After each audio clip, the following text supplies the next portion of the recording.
Okay class, now we will study about preposition time and place. Baik, kita mulai pembelajarannya.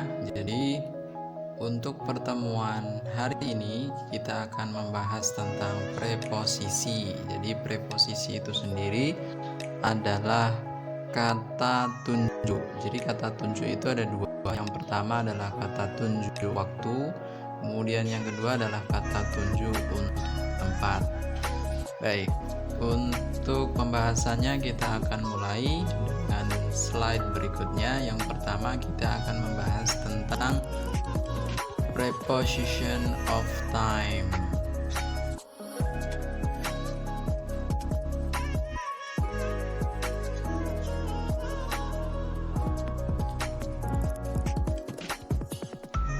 Baik, preposition of time.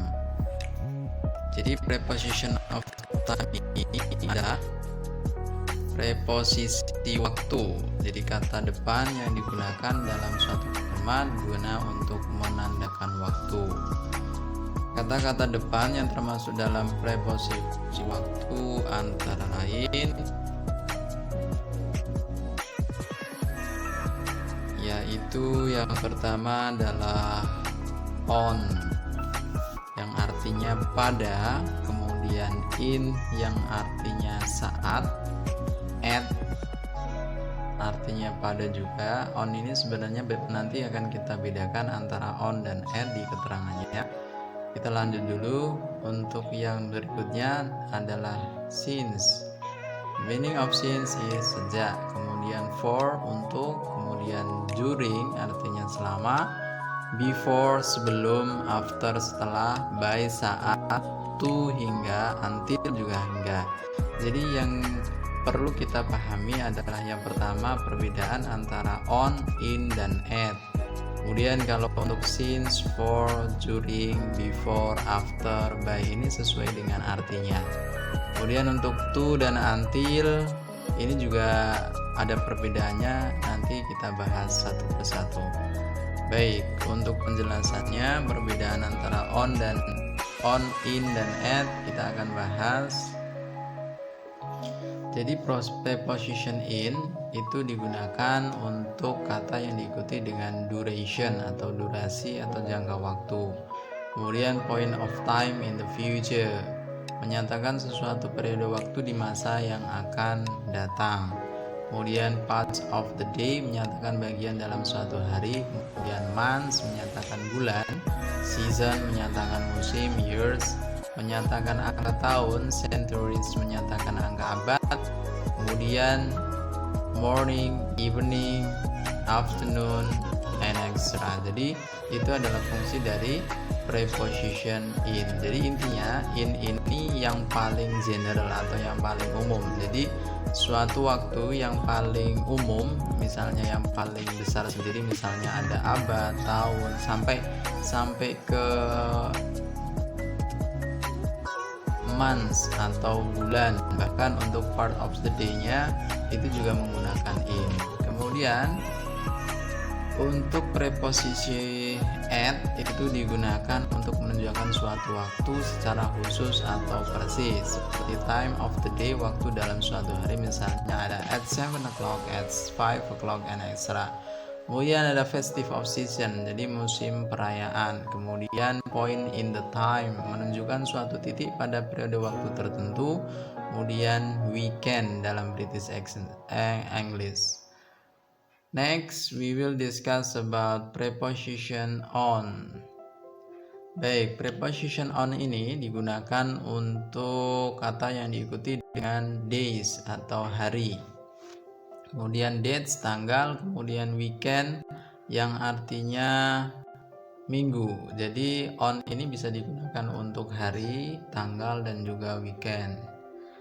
Next, we will discuss about preposition of place. Preposition of place itu adalah preposisi tempat atau kata tunjuk yang menunjukkan tempat. Sama dengan yang preposition of time tadi, ada beberapa kata yang menunjukkan preposisi tempat. Tapi sebelum membahas tentang itu, kita akan bahas dulu pengertian dari preposition of place. Baik, pengertian preposition of place adalah salah satu jenis dari preposition yang berfungsi untuk menunjukkan posisi atau tempat suatu benda saat digunakan di dalam kalimat. Jenis preposition ini juga akan ditampilkan dalam bentuk prepositional phrase yang terdiri dari preposition of place ditambah dengan object of preposition yang berupa noun. Baik, untuk lebih jelasnya kita akan lihat contohnya. Baik, ini adalah beberapa contoh kata yang menunjukkan preposition of place. Yang pertama in, kemudian on, at, under, by. Nah, untuk yang by ini, by, kemudian next to, beside, dan near itu artinya sama. Kemudian between, across, towards, towards, kemudian in front of, to, into. I'm so sorry, there is a miss of type. Sebenarnya setelah into ini ada on to ya. Kemudian behind, among, above, below, and from. Baik, untuk keterangannya kita akan lihat slide berikutnya. Baik, ini adalah keterangan dari arti dari penjelasan yang tadi. Kita besarkan sedikit. Baik, untuk in itu artinya di dalam. Kita tahu bahwa misalnya di dalam itu seperti apa? Di dalam itu berarti bendanya di dalam sebuah tempat. Oke, kemudian on artinya di atas. Kemudian at ini pada.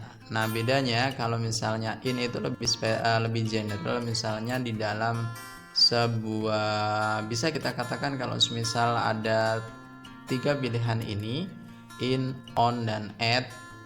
Nah, kalau in ini lebih general. Misalnya I live in Sambet. So you cannot say I live on Sambet or I live at Sambet. Jadi in ini digunakan yang paling general, jadi tempatnya lebih luas. Kemudian kalau on itu artinya di atas, suatu yang menempel. Jadi kalau bendanya menempel itu berarti kita menggunakan on. It is like that. Misalnya the book on the table, berarti bukunya di atas meja itu menempel. Kemudian yang ketiga ada at. At ini lebih spesifik ya. Misalnya I live at Kapten Mulyono Street. Jadi saya tinggal di jalan. Jadi at ini untuk menunjukkan tempat yang khusus. Jadi yang sudah jelas atau yang yang spesifik. Misalnya I stay at home. Jadi memang berada di rumah yang kita tunjuk at home-nya. It is like that. Oke, kemudian yang keempat, by, next to, beside, or near itu artinya sama, yaitu di sebelah, dalam jarak yang tidak jauh. Jadi kalau kita ingin menunjukkan suatu tempat yang tidak jauh, itu kita bisa menggunakan by, next to, beside, or near. Oke, kemudian number 5 ada under. Under ini artinya di bawah atau lebih rendah dan bisa saja menutupi atau tertutupi. Jadi kalau benda itu tertutupi itu biasanya menggunakan under. Kalau below itu sama artinya di bawah, tapi ini harus ada bandingannya dengan benda lain, jadi lebih rendah dari hal yang lain. Kemudian number 7 ada over. Over artinya di atas atau lebih tinggi dari suatu hingga terkadang menutupi hal yang lain. Jadi kalau ada over itu artinya lebih tinggi, jadi ada perbandingan dan menutupi benda tersebut. Kemudian ada above. Above artinya di atas atau lebih tinggi dari lain namun tidak secara langsung menutupi. Jadi kalau above itu artinya dia melewati di atasnya atau di atasnya tapi tidak menutupi atau tidak menempel. Kemudian number 9 ada across atau artinya melewati dari satu sisi ke sisi lainnya atas sesuatu dengan batasan yang jelas. Jadi misalnya dari kota A ke kota B, atau misalnya lebih jelasnya dari Sampit ke Palangkaraya, atau dari Jalan Kapten Mulyono ke Ahmad Yani. Jadi kita bisa menggunakan kata across. Kemudian number 10, there is truth, atau artinya adalah melewati juga, tapi ini artinya dari bagian pangkal ke bagian akhir. Jadi ini lebih ke seperti apa ya, awal dan akhirnya. Sama seperti tadi ada kota satu dengan kota yang lain. Kalau ini lebih ke dari bawah ke atas, itu like that. Kemudian ada to, yang artinya ke atau mengarah ke. To bed berarti mengarah ke tempat tidur. Kemudian to my sister berarti mengarah ke saudara perempuanku dan yang lain. Kemudian number 12 ada into artinya ke dalam. Bedanya kalau in sama into itu artinya kalau in di dalam, kalau into itu ke dalam. Kemudian kalau to itu kepada, berarti kalau into itu menuju ke dalam. Kemudian ada towards yang artinya ke arah atau dekat dengan. Towards you berarti mengarah atau dekat dengan kamu. Oke, kemudian number 14 ada onto. Onto ini artinya di atas atau menunjukkan pergerakan ke atas. Jadi bedanya dengan on, kalau on itu di atas menempel, kalau onto itu mengarah ke atas. Jadi pergerakan ini. Oke. Jadi ini keterangan dari verb of place-nya. Sekarang kita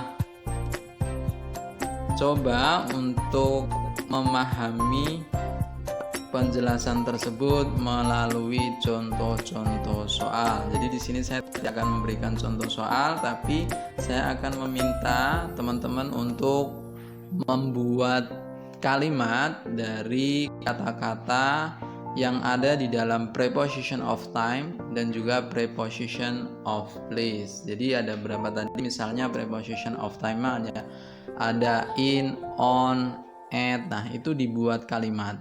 Kemudian yang preposition of place juga, misalnya in, on, at, ada 14 ini ya, dibuat kalimat. Nah, nanti kalau sudah menjadi kalimat bisa dikirimkan lewat chat WA ke nomor saya. Baik, terima kasih untuk perhatiannya everybody. Thank you for your attention and see you next time.